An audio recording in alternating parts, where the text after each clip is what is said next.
How'd you do, ladies and gentlemen? It's your boy Izzo33. Welcome you to this tier list maker. We're going to be covering set 4 of TFT, also known as TFT Set Fates.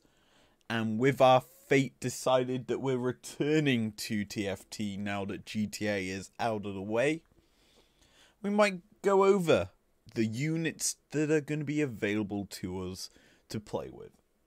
Now we're going to go through this alphabetically, starting with the lovely, and I do mean it as lovely, Aatrox. And Aatrox, for me, is a very good pick. He's a strong Vanguard, he's 4 cost, cultist as well, and he's usually used if you cannot get Sejuani into your comp.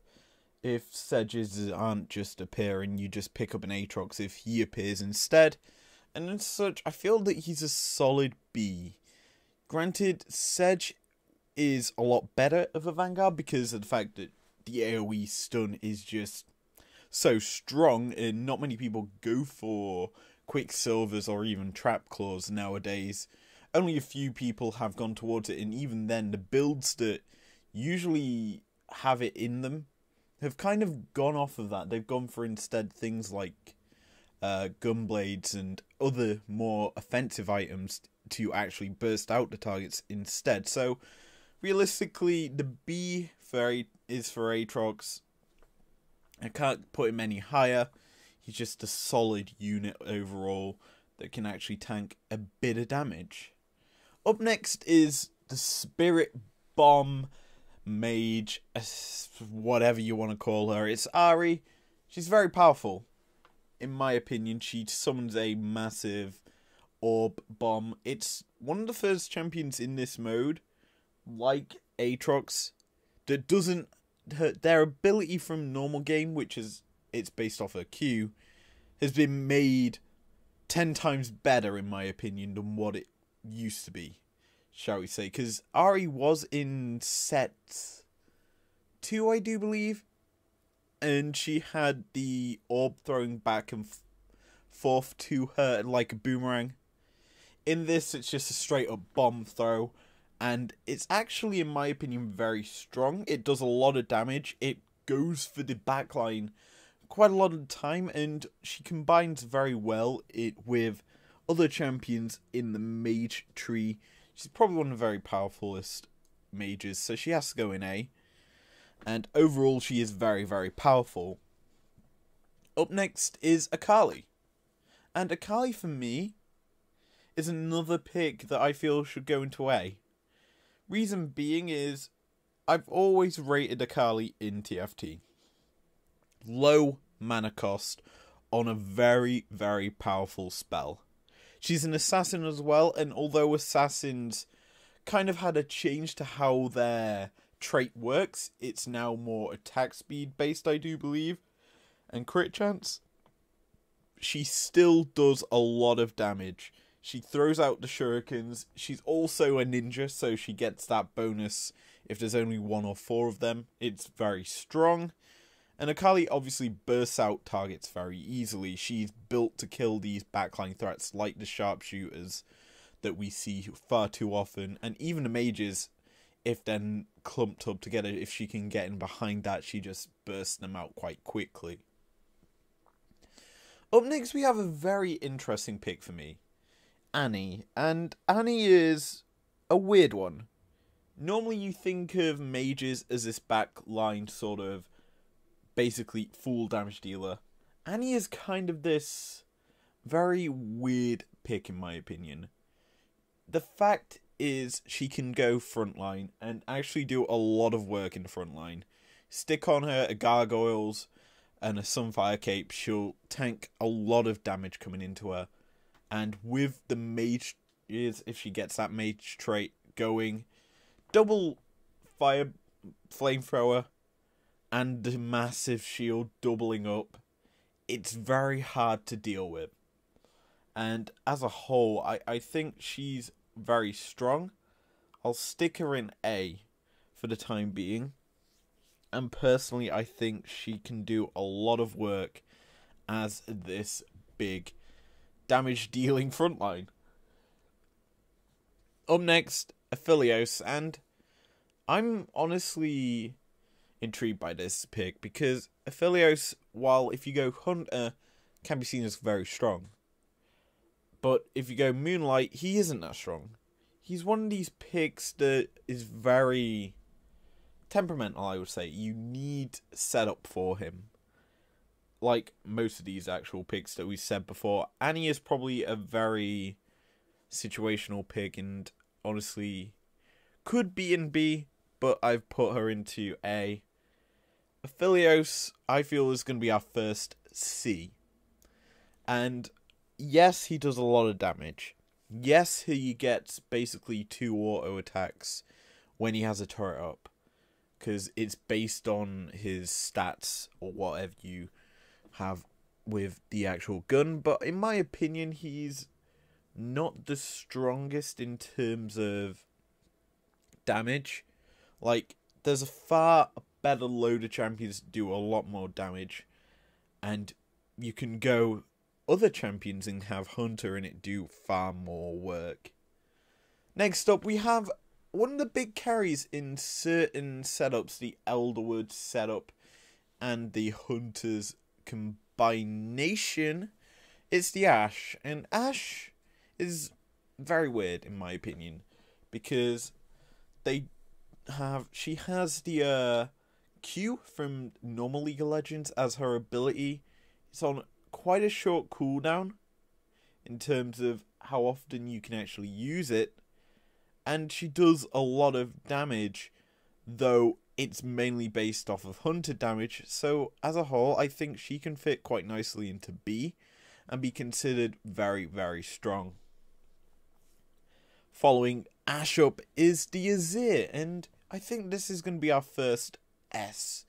The 5 cost bird is very strong in my opinion because of the fact it provides basically 2 target dolls. A free basically dummy for your team that can just soak up damage quite easily. They tank quite a bit. They can survive, I think, at least 1 Vigar blast. And as a whole, they just soak up so much pressure. And you're basically gaining 3 members for the price of 1. You also have an actual ultimate which pushes targets away from your backline. Overall, Azir is very, very hard to deal with if he's nestled in tight into a team comp and will protect you very, very easily. You follow up the Azir with a skipping of the letter B and going straight into C. Cassiopeia is our only C representative, and I don't use her too often. Dusk and Mystic, granted, can be seen as strong. Mystic especially, I don't see too many users of Dusk, and Cassiopeia very rarely gets picked up by team players. Even if she is 4 costs now instead of 3, I still don't think she's as valuable as what she was in set 3. So I have to drop her into C. She's quite powerful in terms of a spell. It does take quite a bit to get. The mana increased on that is very, very impactful, and she doesn't use it too often. But she is a very powerful champion if she is built correctly, I should say. Next up, we have probably a conditional S, but definitely an A, Diana. She's very powerful with the conditions if they're met. If you go for the Moonlight Diana comp, the big S tier comp, and you get a 3-star Lissandra and a 3-star Diana. Diana with Titanic Revolver, Gunblade, and then another item, maybe Quicksilver if you want to be defensive, Bramble Vest, or something along those lines as the 3rd item. She's very, very powerful. She is a big carry threat. That's why you could stick her into S. But obviously, she does require setup for her to be any use. And Moonlight will make her very powerful. Assassin as well, adding the extra stats if you go in with both of them. She can do a lot of work, and you do require the chosen Diana, realistically, to get this powerful champion. So it's a very situational pick, but she is still very, very powerful, even if you don't meet them strengths. I do believe we follow this one up with Elise. I think we're going to next. Elise, Cultist Keeper. She is good for the healing missions. I'll say that. The transformation does provide a bit more power, but late game Elise, you don't get to see the transformation too often. Unless you build her extremely defensive. Sunfire Capes, Gargoyles, Warmogs if you want to give her the extra bulk to actually survive a burst. But she is got to go into C. And yes, Cultist does provide Galio. Galio is a strong pick if you can get him up to, well, you get 6 Cultists at least. But Elise will be bursted out quite quickly and killed off with a lot of ease. Next up, we have Evelyn. Evelyn is another Cultist, this time a Shade, also 3-cost champion. My opinion, she can do work. Shade has been seen as very powerful for the very early patches of Fates. It does a lot of work for her. She can burst out targets quite quickly. I'm going to stick her into A, though she could be challenging for S. In fact, do I want to stick her in S? Because she has an execute ult, one of the only ones in this set. There's another one that I can think of off the top of my head. But she's very powerful. I'm sticking her in S, purely because the execute ult and the reset of target in that ultimate as well. She also has a lot of damage in that kit as well. And if you put Gunblade on her, she's nigh on unkillable. So, she's going into S for me. Ezreal next. I don't rate Ezreal that much. He's a piece in the Elderwood comp with Ashe. The Elderwood Brawler Hunter comp. He's the very few times that I get him, I don't rate the power of his ultimate. Yes, it's pretty much guaranteed to hit everyone on the enemy team. Yes, it does like 200 magic damage. But there's far better options that do more. So for me, I honestly think he's going in C. He's a 5-cost champion that's got a 4-cost champion's ability, realistically. He'd be far better as a 4-cost champion. As a personal choice. Because of the 5-cost champions, you look at him, he's probably one of the weakest out there. Next up, Fiora. We have the Enlightened Duelist. Enlighteneds are very strong. Obviously, the extra mana you get from autos. And the Duelist, the extra attack speed that you get from that. She gets her ultimate or ability very, very often. And with the fact that it's a riposte, so you nullify magic damage. So she's very good against mages.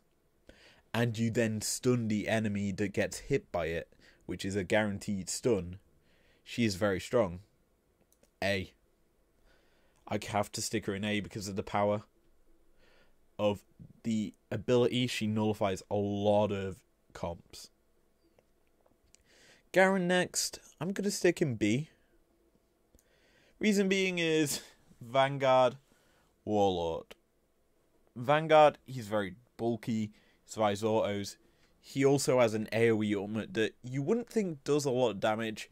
It absolutely chunks you down. For a knight in set 1, a noble knight, I remember, to this, it's very similar. He's still very strong. He does a lot of work. And what's more, the next champion that's very similar to how Garen works, other than the fact that he's Elderwood and he's also a Vanguard, Hecarim, for me, is very, very interesting. Because Hecarim, as a champion, does a lot of work. He can heal up, he can tank more damage, you build pretty much a Yuumi, a Janna with him. He's going to be surviving a very long time. I remember building a comp around him, and he was just a guy that survived throughout everything. You put gargoyles on him, you put a gunblade on him. The excess healing he gets is just very hard to deal with. So I'm going to think he goes in A. Aurelia next is strong, Aurelia. The Enlightened Adapt, which is very powerful, and Divine.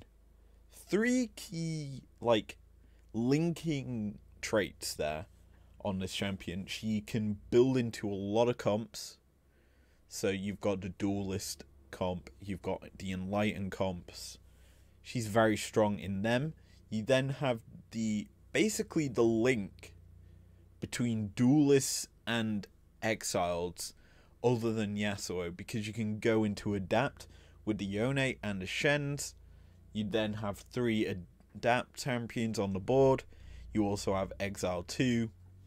She does a lot of work, and I have to feel she goes into A. And you've got a lot of champions. And bear in mind, I haven't even talked about her ultimate yet. Basically the Swordbreaker from previous sets coming through, it's powerful. She can hit AoE people with that. It does about the same amount of damage the Ezreal ult does to multiple targets. So, yeah, there's that.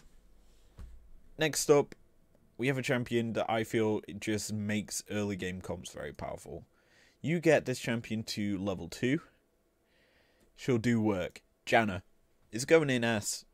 First S Mystic champions that we're going to see. She's strong. She's kind of this early game piece that gets people through the game. And as a whole, you cannot do much wrong against this Janna.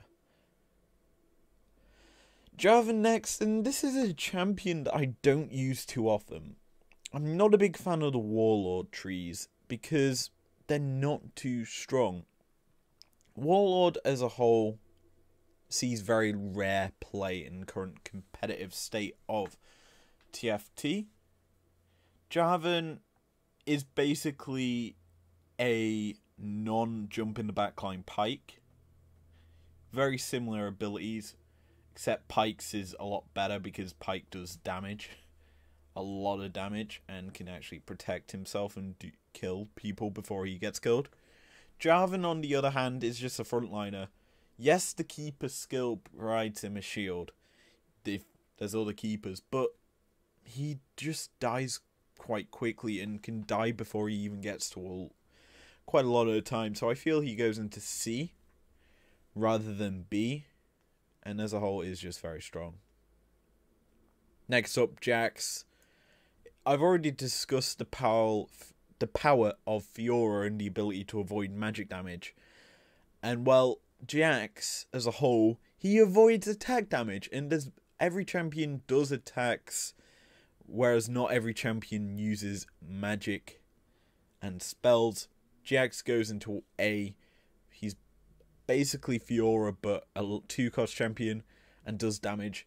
And if you look at duelist comps, if you can hit a level 3 Jax, he can actually carry if Yone and Yasuo get killed off early. And that's very hard to do, obviously. But Jax can also just soak up the damage and be the strong frontliner your team comp needs. Next, Jhin. I like this pick. Jhin is a pick for me that I've liked quite a lot. I have certain builds for him. Obviously, Duelist Jhin and then Rageblade I've done before. I've done it as a sort of challenge for myself to see how much damage I can make my Jhin do. So I max Duelist and also have the right itemization on the Jhin. boom, boom, boom, I've done at least 500 damage, or it says 500 damage the Jin can do, and that is huge. I feel he has to go into S, because A, he can have sharpshooter, meaning multiple shots can be fired off. B, he has cultist. He gets a Galio if he goes below they go below 60% team health. He, as a pig, can just decimate teams on his own. Give him a GA, give him an IE, give him a Rage Blade. He doesn't even need the duelist trait for him to actually be very powerful. And speaking of sharpshooters, like Jin, we go straight into Jinx. Jinx, for me, I want to stick in S as well. I'm going in quite heavily with S's. And the reason being is Jinx has a multiple target stun, and it does damage. Yes, you could say, well, Sedge has a multi-target stun, and we'll get to Sedge in a minute, but Jinx does tons of damage. She can be a focal point carry. Spirit dual gauntlet on her, give her a defensive item as well. She'll survive and basically burst out targets, and there's been a reason why Shades and Sharpshooters have been at the top of this meta since Set 4, and that is because of the likes of the Jins and the Jinx. They just carry these comps through to the end of the game. Up next, I was trying to figure out what this icon was. I've just figured it out. Callista. I like Callista. She can be a carry and a cultist quite easily. She can also be a duelist carry. Give her a Ruinant's Hurricane. She's gonna decimate a team comp. Get her to level 3. Without a Hurricane, she's gonna decimate a team comp. No matter what, she's very powerful. And Jax goes into A because of his defensive work and the ability to carry.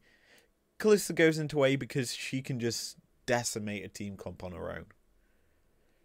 That's the sort of power she has, similar to how Jax is. Katarina next, and I don't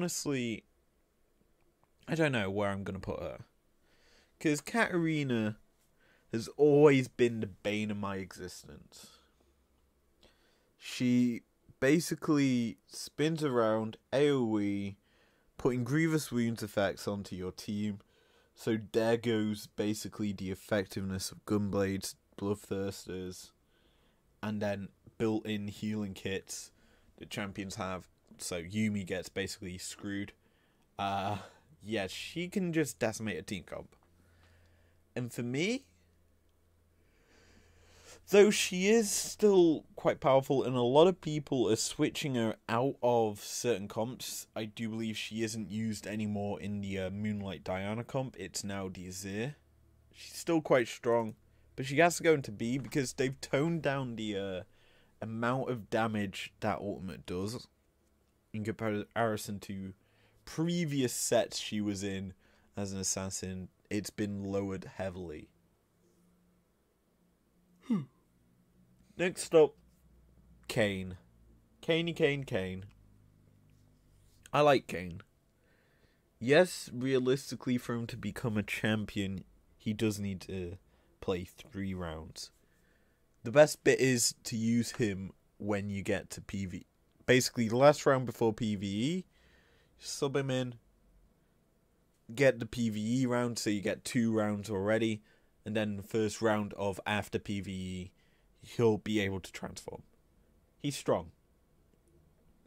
He does a lot of damage base without transformation, and he's had to be nerfed quite considerably a few times. When he transforms, this is where it gets interesting, because you've got 2 builds for him. You either go blue build and have him just slice and dice through everyone, killing them, and then you'd stick maybe a Gunblade on him to make up for the fact that you haven't got the healing effect that the red side has. Or you go to red side and just stick 2 IEs on him, or even a death cap, and he heals for days and he does tons of damage. For me, this Kayn goes into A, and S, sorry, because that ultimate it goes over and over and over again. Make him a mage, he's just killing you for days. He's also Shade. We didn't talk about that. Shade, obviously, third attack, boom, massive damage.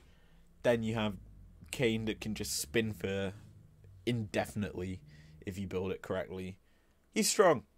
He can just clean up enemy team comps' backlines quickly, though it does take a bit of luck sometimes for the direction he spins. However, you don't care as long as he kills things and he kills the right targets. You've got a good, basically, backline killer, so he has to go into S. Kennen now, and I've sort of soured on Kennen as a pick, honestly. Yes, he's Ninja Keeper. Yes, the AoE has stun on that Slicing Maelstrom. But I don't think he's as strong as what he used to be.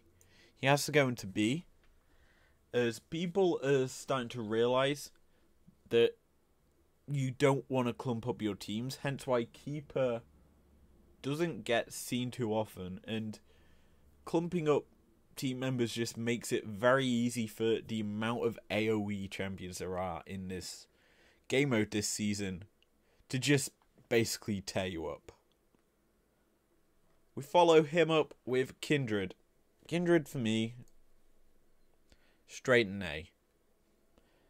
And this is probably one of the easiest picks to put into A out of the lot of them. A. The ultimate is such a low cooldown. Sorry, you don't have to build up too much mana to basically make her ult. 2. Her ultimate is basically the Hunter proc for free, and it applies Grievous Wounds onto a single target and does tons of damage. 3. You can have the Hunter trait alongside her, and boom, there's another person dying in the backline as well. This is a very powerful pick. You go for her if you want to build strength, and as a whole, I like her a lot. Hunters are seen as quite strong, even if I don't rate Aphelios. But yeah, she's a strong pick for me. Next up, Lee Sin. Lee Sin is a pick that obviously you don't see too much in terms of the fact of people actually getting him because of how powerful he is. Lee Sin, divine, so you can chuck him in with this Jax and a duelist. So you definitely can chuck him in with this Jax and have everything come online for you. He has an execute ult. He repositions enemies. He's very powerful. And you think about repositioning enemies. What does that mean? Well, he kicks them to the edge of the screen. And if they're on the edge of the screen already, he kicks them out of the field. He's very powerful. He wins PvE rounds in the late game pretty quickly. And what's more is he's strong enough to basically solo out a team if he's got the right items. Yeah, he has to go into S. And you're probably noticing the trend, a lot of the 5-cost champions are going in S. We're not going to have this one go in S. I don't rate this one at all. Lilia is going in B. She has her Lilting Lullaby as her ability. And it's a unique one because it puts targets to sleep. That's good and all. You stop them attacking. Obviously, sleep works if you get hit, you wake up. What's more is people who get put to sleep is normally the people that are already being attacked. And because it's auto chess, essentially, attacks always go through. Whenever a champion can attack, they'll attack. You don't wait for your abilities, they just attack. Lilia doesn't do too much damage for her ult either. I don't even know if it does damage. I very rarely notice damage coming from that. I'm more focused on the other mages on my team in terms of damage. And she just doesn't seem too good. And I haven't even discussed her other trait, which is Spirit. I don't rate Spirit at all. I'm going to put it that way. I'm not a big fan of it. I think she's also Dusk, though I'm uncertain. Just, I don't rate Lilia at all. Up next, Lissandra. Again, she's like Diana, but I've got to stick her in B. Because, yes, she can do tons of damage. Yes, she gets pretty strong once she gets to 3-star. You usually stick on her a... What's the word I'm looking for? The thing that summons a Voidling. And she can do work that way. Her ability does AoE damage, and if she's Dazzler already, she lowers the attack speed of the enemies, which is very strong against duelists. But normally she's used essentially as a bait target. That's her power in most team comps, is to be a bait target. So the assassins that are with her just kill the backline quite quickly. Because you pull away all of the enemies, so they're stepping forward so the assassins can get in behind undetected and not attacked immediately. And Lissandra just soaks up all the damage. That's her strength. So she has to go into B. Lulu next. I like Lulu. As a mage, she provides health to her team. She buffs up the front line. She knocks up the enemies into the air if they're near them. She's a strong pick. Personally, she has to go into A. Elderwood as well buffs her up. Mage, applying the spell twice is huge. And obviously, the more levels you get into it, the more targets you buff up / knock up. It's a strong champion overall, and I feel is very, very hard to deal with. Next up is Lux. I'm putting her into D. So if we were to take a look at Lux in set 3A, as a pick, she was very strong. Obviously, the Dark Star champion made her very powerful. However, in this set, she just isn't on the same level, in my opinion, because of the fact that she just isn't strong. She has an AoE stun, yes, but the stun doesn't do too much because of the fact it's a straight line, and most targets aren't in a straight line. It's not guaranteed to hit either, which is another reason why it can be considered quite low. And as a whole, she just isn't as powerful as what she used to be, so she has to go into a lower skill tree, into a lower tier. Next up, Maokai, the big M, the tree, the Elderwood tree, brawler as well, so she has a lot of health. Is he better than most of these frontliners? Hell yeah. He's going into A. And this is purely out of personal usage. Attack speed reduction on his ultimate / ability. It's very, very low cooldown. It comes up very quick, is what I'm implying. And he does work with it.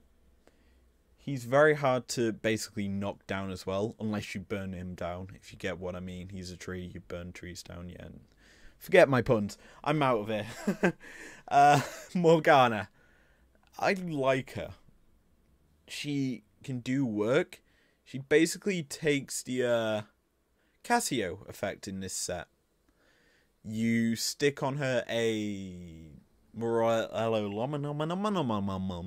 Omicron, and she basically burns people quite easily with the AoE. It's tick damage.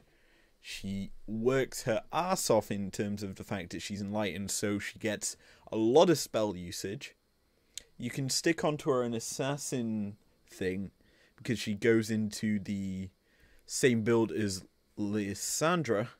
She's going in A. I was tempted to put her into B, but obviously I think she's outweighing the strength of Lissandra, because in fact that Diana's in here, Lissandra has to be a lower tier than Diana in terms of strength. Ooh.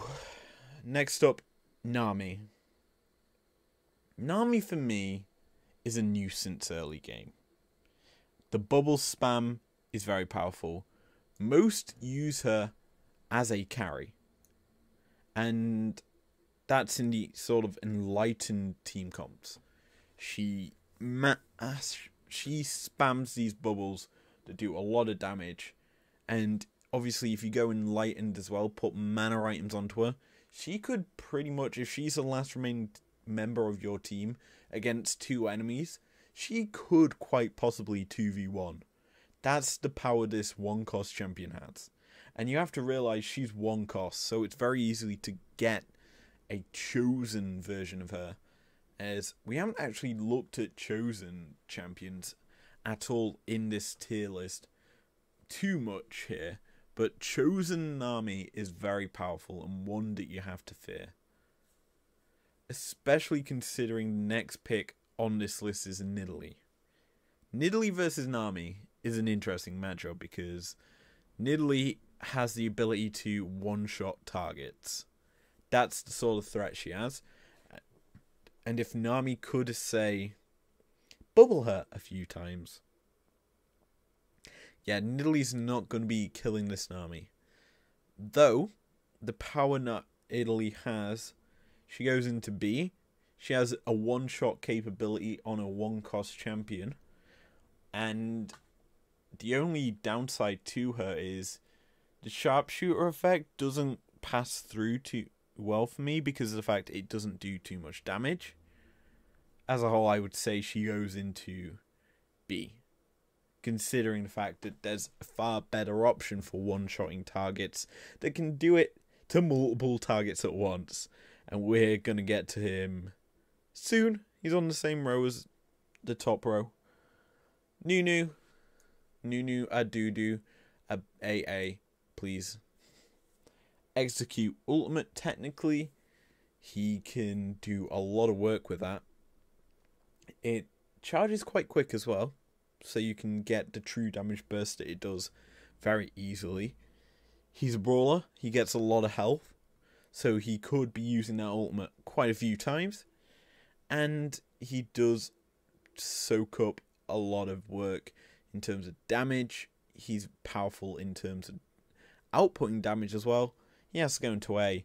He also is Elderwood, and you go Elderwood, Maokai, and Nunu together, and then you put a carry behind them that's Elderwood. There's your Elderwood tier 1 buff, and you also have brawlers alongside it, so it's a strong combination, one that has to be feared, I do believe, because you don't see too many champions in the same traits, in the same sort of basically 2 traits as each other. What are we going for next? Pike. Pike. I said Jarvan goes into C. Pike goes into B. And he's a close A. Very close A. Pike's AoE stun, jumps into the backline and uses that ultimate quite often. He can survive quite a lot of battle. He's usually one of the last to die if you play it right. And he can basically be a carry. Well, he can't be a carry. I don't think of him as a carry. I think of him as a nuisance with that AoE stun. He hits a lot of targets with it. He allows your team to then carry. That's the sort of premise I'm going with him. And Jarvan, yes, you could say does the same. But Pike does it better because he gets into the backline and it's almost guaranteed that ult. Whereas Jarvan's ult is very rarely used. And you can pair Pike up with a Riven. I don't even know what I'm saying, pair it with a Riven. You don't see that combo too often. But Riven's the next champion. And Riven, to me, is an interesting one. Shield champions are quite powerful. She can go into A. Even though she has one of the weaker sets of traits. I don't rate her traits too much. And as a whole, she doesn't see too much play. Though when she does, she's usually the focal carry on a team because she can just swipe through enemies, get a shield, regain a shield quite often because of the fact that she can just do sweep through, and what can anyone else do? Oh, they have to just sit and take the damage. That's the issue with players going against Riven. She just sweeps through everyone and just harasses you down quite easily. though she doesn't get played too much because of her weak trait. So she, realistically, I actually can put her into B. I'm going to put her in B, because she doesn't see too much play. Next up, S rank champion beginning with the letter S. It's Sejuani. This is probably the best Vanguard, and she doesn't have the best traits. The AoE stun is a huge factor into why she gets played. She has probably the most health on a Vanguard as well. She's a very tanky, bulky champion. The AoE stun does a bit of damage. It's not the biggest damaging ultimate, but it almost hits every champion on the board. And if she had a different trait other than Fortune, if she was actually one of the Elderwood champions, she would be an absolute menace in this game mode. And I'd honestly say she would be picked more than what she already is. And speaking of very powerful champions, we've got a run of 2 after the Sedge. And I don't know whether or not to put both of them into S. One of them definitely is. And that one is Set. Set is strong. You have a free GA that procs, instead of at 0% health, at 40% health, I do believe it is.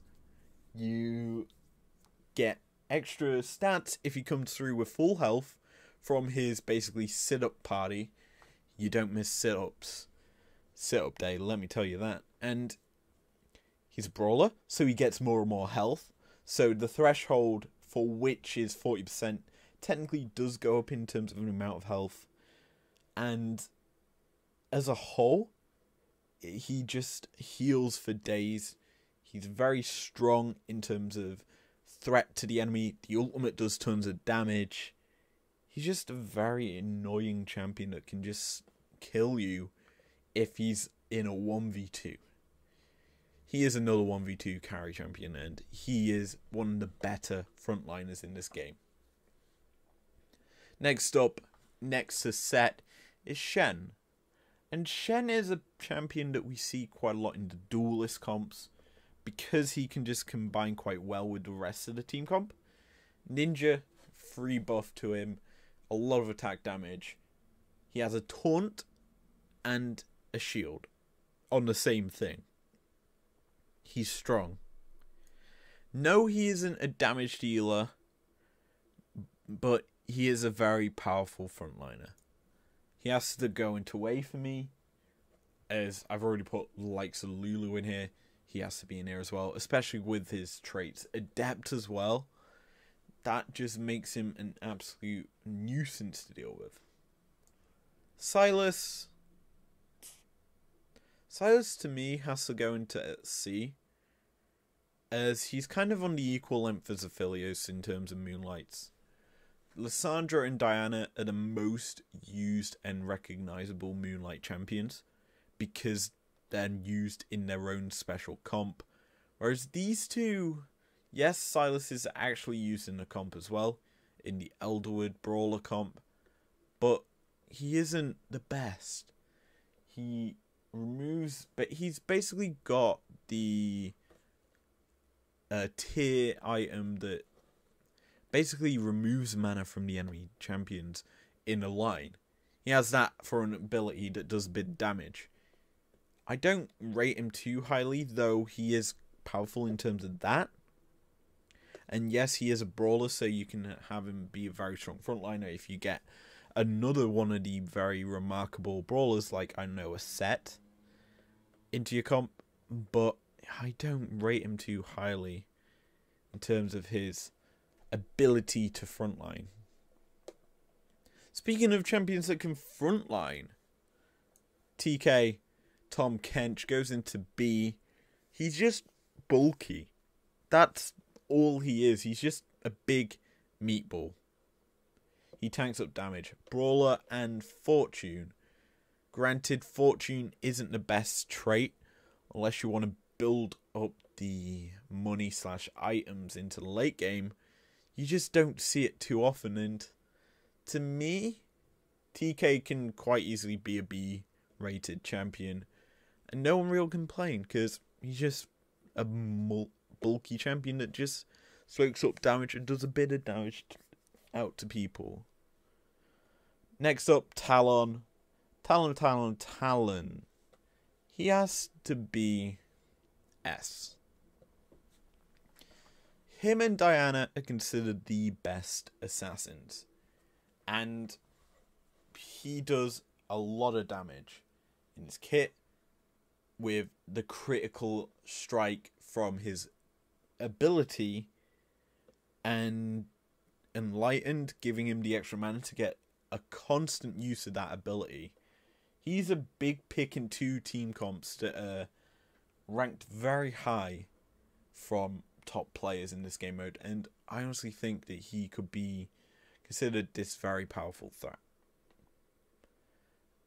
Teemo next. I'm thinking about this. Teemo, to me, I had such high hopes when he was introduced into set 3. It wasn't even set. He was introduced as a champion in set 3, I do believe, as the Astro Sniper. That's what he was. He had mushrooms chucking him out. He was a carry. He was very powerful. This set, he's going in B. I would have stuck him in S if it was set 3B I was doing this video on. But we're on set 4, baby. He has a blinding shot. Yes, this is annoying. Does it do too much damage? No. It hits multiple targets, granted, if he's sharpshooter. But it doesn't do enough damage to be worrying. You can get through him quite easily. And he's going in B instead of C, only because he's a good component piece of sharpshooters. Because he can just nullify the enemy team getting onto the powerful sharpshooters like the Jins and the Jinxes, who will be killing the enemy team. That's why he goes into B instead of C. Last line of champions already. We've got this nice one here. He's called Thresh. And Thresh, to me, is interesting. In previous sets, he was known as an ocean champion that could use his spell quite a few times if you built it like that. He has a shield that's AoE, but he isn't the best shielder in this game. You'd have to say Janna is in providing shields, and Janna went into S. This guy, Vanguard's, you don't see too much play out of. I'm honestly sticking him in C. He's a component piece, granted, that provides a lot of protection to the team, but I don't rate him too highly, is what I'm going with. A pick that I rate slightly higher than him is the next one, TF, Cultist and Mage. He does a lot of damage with his wild cards that he throws out. It does a lot of damage, especially as a mage. You can get that twice out. He is good in the early game. He can kill people quite easily. But for me, he only reaches a peak of B because he just isn't the best at surviving. Because he just isn't a good sort of trait. Cultist isn't the best for his sort of role in a comp. Lastly, well, our next pick up is Vayne. I was trying to think of words to say there. Vayne, I don't know. It's either that or that at this state. And the reason being is Vayne, as a sharpshooter, obviously the silver bolts is her ability, so it's not even a spell. You proc it 3 times, and it hits multiple targets as well, so they get hit by massive burst after the 3rd shot. I want to stick her in A, but I'm going to put her in B for now. And you have to realise, you base these on traits as well. She's a sharpshooter. I can't even think of what her second trait is. I think it's Dusk. But Dusk champions don't see me put them very high. You can see why, because I don't like using Dust, because Dust doesn't do too much. She's going in B because of that. Next up, I've got a champion that rivals another that we said earlier about executing ults. This guy is just a far better Nidalee. Veigar goes straight into S, and he is a core piece in the mage tree in terms of their traits, and in my opinion is probably the best damage dealer in this game mode. You have mages, you give him that, boom, double ulting, that bursts out 2 targets very quickly. This basically is a cheaper version of Jhin in a very easy proccing situation that doesn't need like items to buff him up. He just does it without the need to do it in certain cases. So he goes into S, very powerful Elderwood mage. Extra spell power from Elderwood as well. I didn't even mention that in my rundown of him. That's why he's going into S. Who's next? I'm trying to think who that is. We've just done V. Who is that? Oh, we'll skip him. I'm trying to think about it. We'll go to Warwick next. Warwick is an A. He has carry potential in him. He has a fear which is unheard of in TFT. He gets that obviously when he kills a target. He has a single use ultimate because he enters a state of primal hunting. And he just swipes away at people, gaining their health. He's got a high amount of attack speed. You could essentially make him a duelist and give him the extra attack speed that way. But he does a lot of work in that sense and can basically win teamfights quite quickly on his own.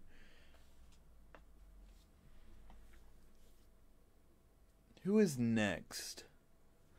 I'm actually trying to figure out half of these champion pictures because I don't remember them. Wukong, I think, is that one.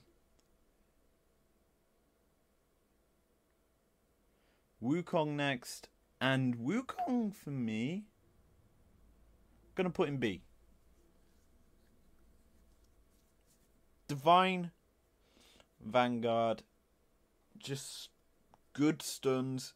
He's very powerful. Early game, he's sort of the same tier as Garen. That's all I'm going to say about him. He goes into B because of that. Next up, Xin Zhao. Xin Zhao is quite interesting because Xin was reworked slightly in the last patch, I do believe, and he does damage. He does a lot of damage, and then he gains in a armor and magic resist. If it was before that patch, he would be down here. But I do use him a bit with the duelist comps just as a filler piece, and then just sub him out for when I get the Yone or a Lee Sin. So I'm going to actually put him into C, because he does provide some use to comps, though it is very, very minimalistic in the amount of time you see him. S time for 2 champions. I'm just going to do it right now. That and that. As a combination, very strong. The lifesteal they gain, a free shield on their ability, crit damage as well from their steel blades. They're just too strong, and they can kill you quite quickly. If you just get them 2 in a comp, and then just try and level them up to the highest level possible, I bet they could put a good fight against a lot of comps. Granted, against mages, they would probably die just easily to a Veigar. But if it was just them 2 in a comp together, I'd be intrigued to see how people would deal with him. Yuumi, Yumi. I'm going to stick you into C. And there's a reason for it. I was thinking about B, because she has a heal in her kit. The issue with her is she travels around and she gets picked off quite easily. If she didn't move and stayed in the back line, she would be very powerful.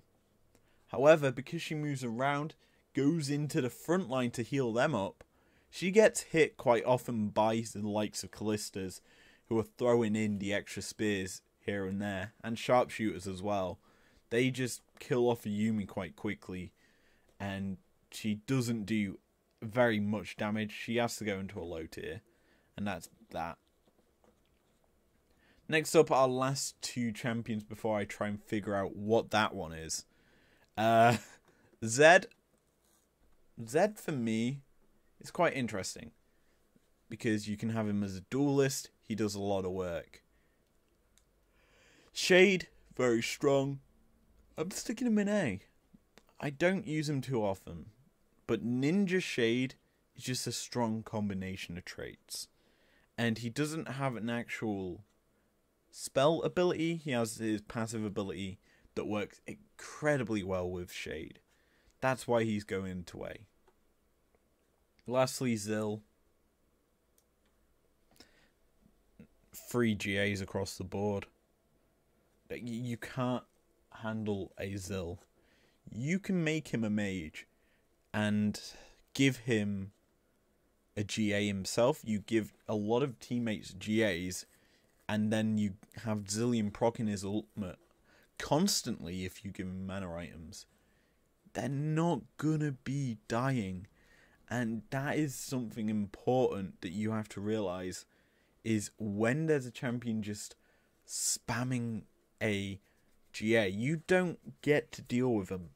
And I would say he has to go into S purely because of his power.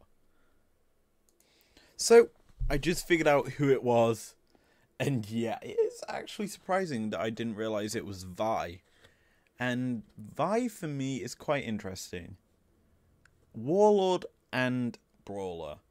2 cost, gets used in the Elderwood Brawler comp as the protector of the Ashe and the Ezreal. I'm going to stick her into B. And the reason being is she has power in her ability. It does a lot of damage. But she just can die quite quickly sometimes. So as a whole, I wouldn't say she is the best brawler. But as a whole, yeah, I don't think she is worth going too heavily into her build. But that is going to be it. 58 minutes of talking about TFT done and dusted right there. Yeah. For me, I'm honestly going to say, this is my personal opinion. You can say yours in the description. I usually read my comments, actually. I like to see what people say. So leave in the comments what you would change about my tier list. And I will see you guys for possibly some more TFT content. If you enjoyed this part, leave a like down below.